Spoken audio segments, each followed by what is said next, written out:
Welcome to the Homeschool High School Podcast, brought to you by Seven Sisters Homeschool.com and the Ultimate Homeschool Podcast Network. I'm Vicki, and I'm so excited to see an old friend. Well, she's not old. I've just known her for a while. So I'd like to introduce to everybody Jessica Anderson from Intentional in Life. Jessica is one of the most encouraging people that I know. And she is not a fluffy encourager. So sometimes we think about encouraging women as being, oh, we're so cute and there's flowers and roses everywhere. Jessica is the kind of person that when you talk to for a minute, you have heard wisdom and intentionality, which is where, intentional life comes from. But you go away not feeling beaten down, overwhelmed. You feel encouraged in your soul, even in a broken, crazy world, and homeschooling is wild. Like Jessica is the wise guide through that. So one of my highlights is whenever I get an email from Intentional in Life. So Jessica will send out this very gentle, wise, you can do this, but not fluffy email. And I always look forward to reading that. So it never goes into the spam file. All right. So anyway, Jessica, would you say hi to everybody and tell us a little bit about your homeschool family? Oh, well, I'm so thankful to be here. Thank you for this opportunity. It's always good to see you as well. It's been a while.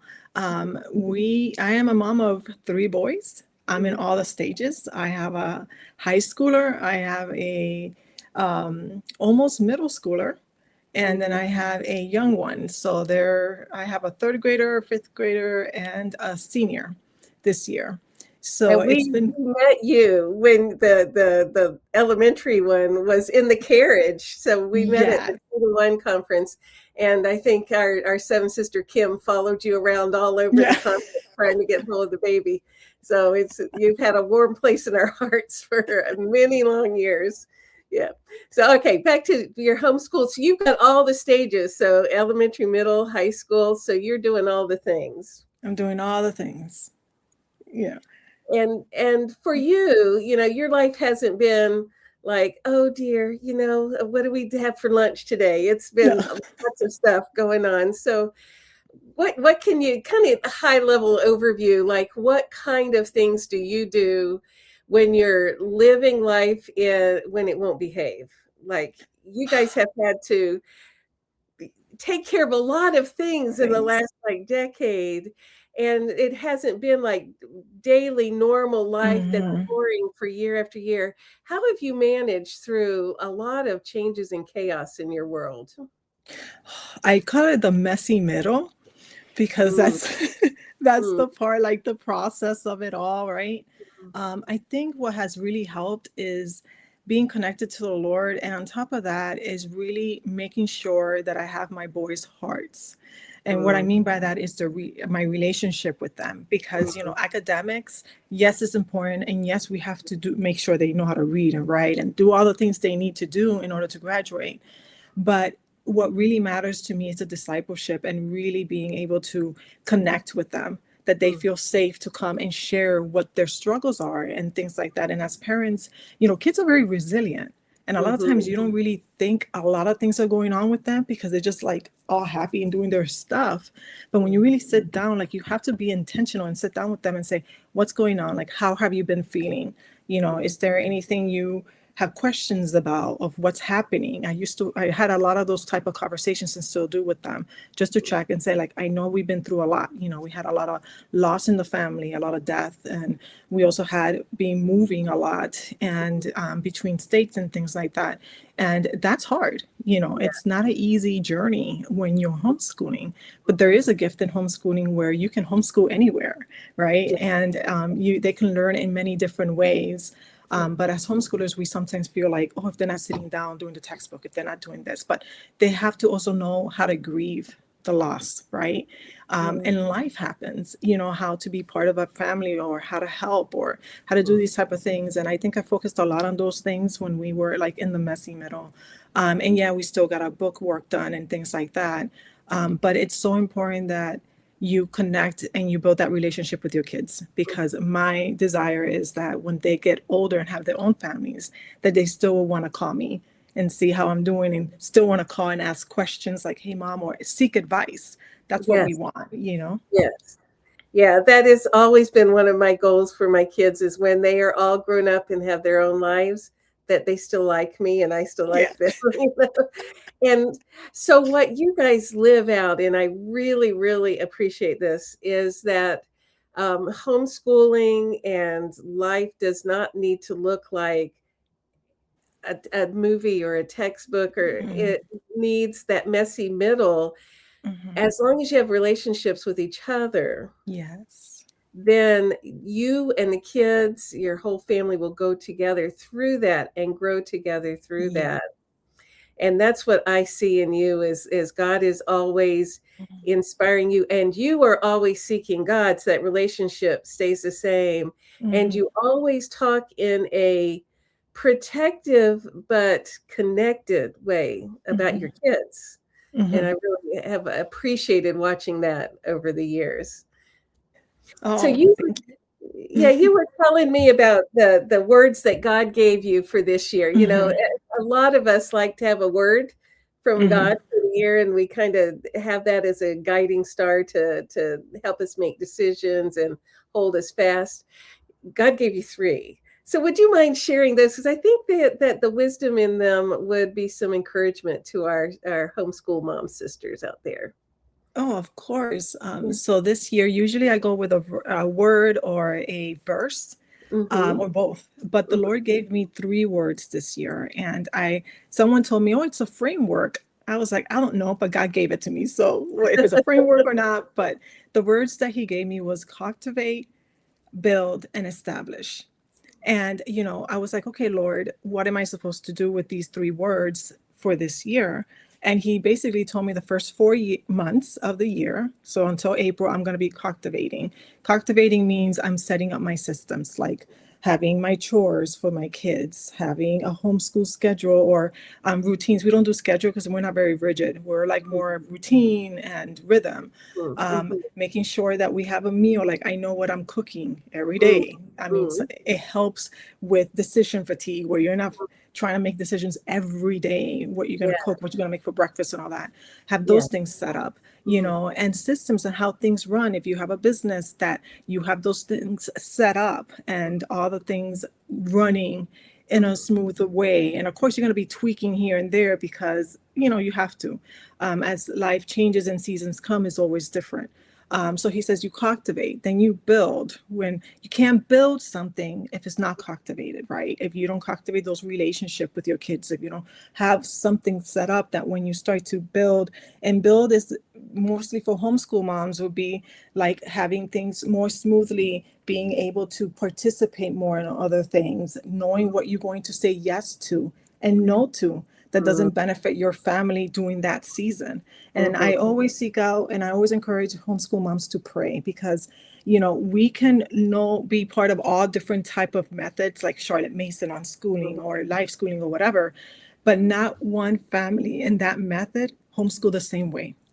And Exactly. you need to seek God because God gave you your children and you are perfect for them and they are perfect for you, and he knows exactly every season what you need to be working on, what are the things that you need to be doing as a family. And if you just are distracted with everything that's going on and who's doing this and who's doing that, you're going to miss out on what God is trying to do in your family, in your kids' lives, in their relationship with the Lord, because that's what we want, right? We want them to have their own relationship. They can't fly without faith or in our relationship with God. Like they need to have their own, you That know. sounds like a T-shirt. Like as a mom training our kids, they can't fly without faith. Like this. All right. So this is why I love talking to you, Jessica, because those things just pop out of your mouth. So it's encouragement. This is not fluff. Like life is challenging, and you can relate with your kids and have some framework in life Mhm. so that the decision fatigue isn't there, and you have more to invest in how your family needs to be. And I love that you agree with us seven sisters. There's not one right way to homeschool. So if you're That's Charlotte Mason, everybody Charlotte Mason's a different way. If you're hmm eclectic, everybody's eclectic in a different way. We're all different in that's right. God's eyes and created in hmm his image. And it's our job to follow what he's guiding us, not with the social pressures of we need to do so and so. That's right. That's So right. So, in that building part of it, then the established is really the legacy that you're going to be leaving with your family. That's the way that I'm seeing it kind of play out. You know, mm, you build to have everything, those, you're not overwhelmed, right? You're in that, in the building stage, you're peaceful, you know what you're building, and you're building on a firm foundation. That's the cultivating part. The firm mm, foundation, you set it up there so then you can build on that. And then when you establish as the legacy what you want to leave behind with your kids, the faith. That's my legacy. I know people see legacy as wealth. Yeah, that would be great, leaving wealth and assets to your kids. But I would love my great great grandkids to be following Jesus and mm, pursuing him. That's the legacy that I want to leave behind, of faith with yeah. my family. So yeah. Yes. When you think about, God speaking those words in your life, can you think of how that's influenced you? I'm throwing this at you at the spur of the moment here. If you look back over the last week or two, was there a time where you thought, should I think about this or this? But you had your guidelines of the words that God had given you. So is it helping you with choices? Oh, yes. Mhm, Like he was 2 weeks ago, he actually explained to me, how, because I was feeling very anxious about, like, okay, I feel like I need to do something, but mhm, it was actually supposed to be done in the building phase. And he mm, had to remind me of, like, no, no, no, no. That you're the reason why you're not moving forward and you can't go is because I'm stopping you, because you're not supposed to be building. You're supposed to be cultivating the foundation and setting everything up. mhm, And, I always wonder because, a lot of people, you hear a lot of influencers, a lot of people telling you, oh, this is how you should homeschool. This is what you should buy. This is what you need to do. And in business, the same thing, it doesn't matter. Parenting, this is how you should parent. This is the book you need. This is the course you need. But in reality, like the Lord said to me, very plain and simple, he says to me, do you want to do it the world's way or do you want to do it my way? And I'm mm, like, Lord, I want to do it your way. So he says, mm, then you listen and follow me. Don't worry about what everybody else is doing. Don't worry about whatever advice people are giving you. You focus on me and you always bring it back to me. Not that mm, what you're getting from other people is wrong, but mhm. you don't know if that's for you, and you have to go to the Lord and always filter all those things through his word, filter it through prayer, and make sure that you are heading in the right direction, because that's when we get burned out and overwhelmed and feel like we're not doing enough, when we Yes. don't filter things through him. Yes. It is so easy because we live in a world where there's influencers and people saying you need to do it this way and your family needs to look like this. Yeah.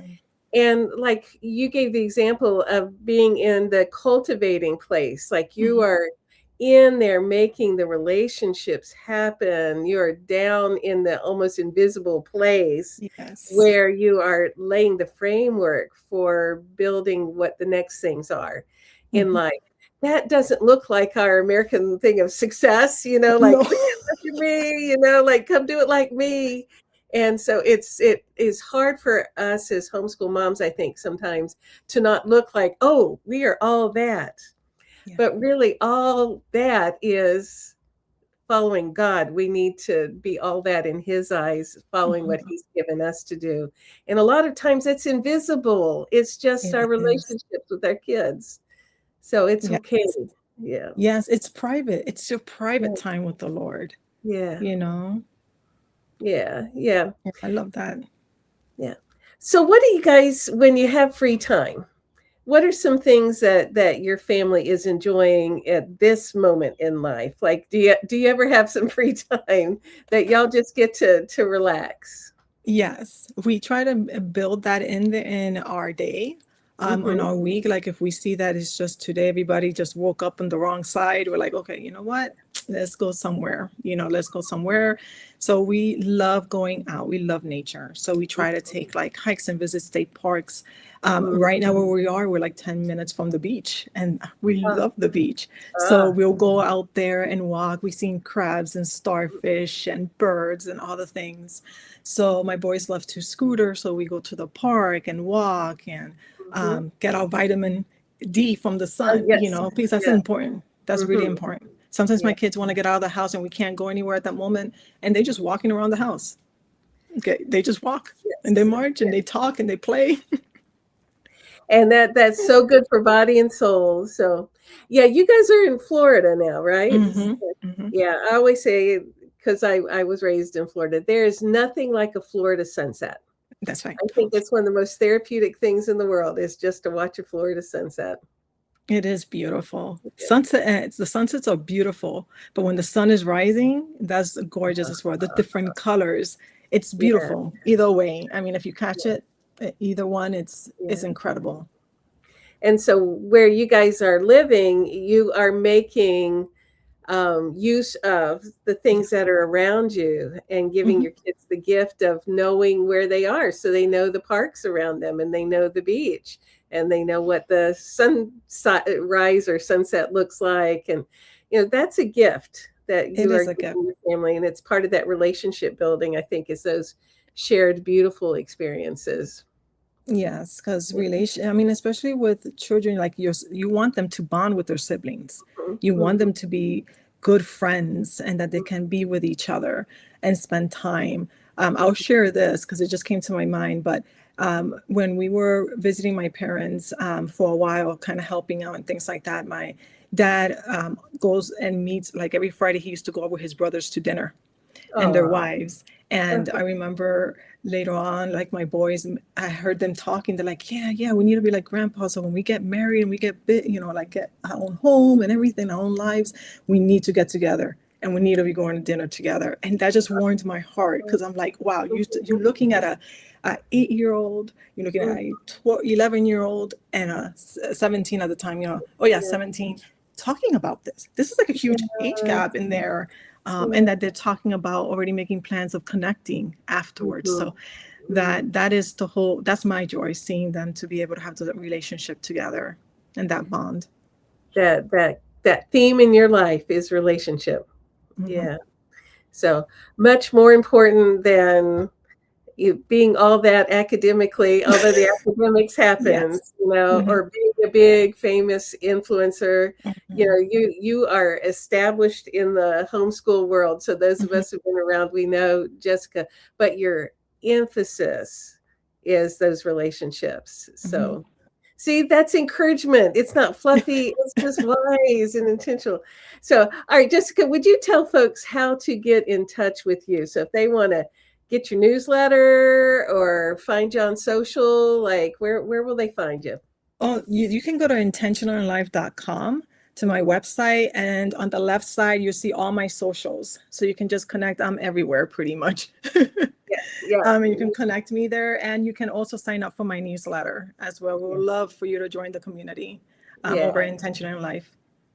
And you have a lovely Facebook community, and I do love your email. So, Oh, all thank right. you. Well, thank you for joining us today, Jessica. It just Oh, warms my heart. Yeah. Someday we will all be able to see each other in person. That yes. will be very Yes, nice. that would be So, great. yeah. Well, this has been the Homeschool High School Podcast brought to you by Seven Sisters Homeschool.com and the Ultimate Homeschool Podcast Network. Thank you to Seth Tillman for editing, and we invite you all to connect with Jessica at Intentional in Life and join the Seven Sisters Homeschool Facebook group if you haven't done that yet. And please, everybody, give us some stars on your podcast server Yes. because it helps other families. There's so many new homeschool high schooling Mhm. families. They need a little encouragement. So if you give us some stars, maybe leave us a review, it kind of bumps us up in being shown. So that would be really nice. All right, we will see everyone next week.